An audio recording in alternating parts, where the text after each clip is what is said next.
exactly as I suspected. The power of the darkening has polluted the water, causing the Merggles to hiccup.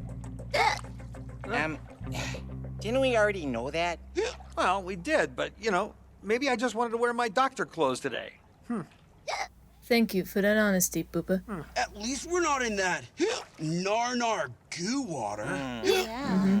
Thanks for letting us chill in your wash tubs, Boober. You're welcome. They're just my favorite things in the world. Please be good to them.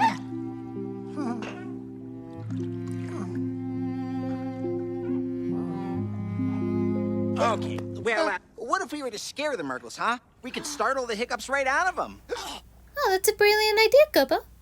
Maybe we could use my scary magic tricks. We could do better than that, Trixie.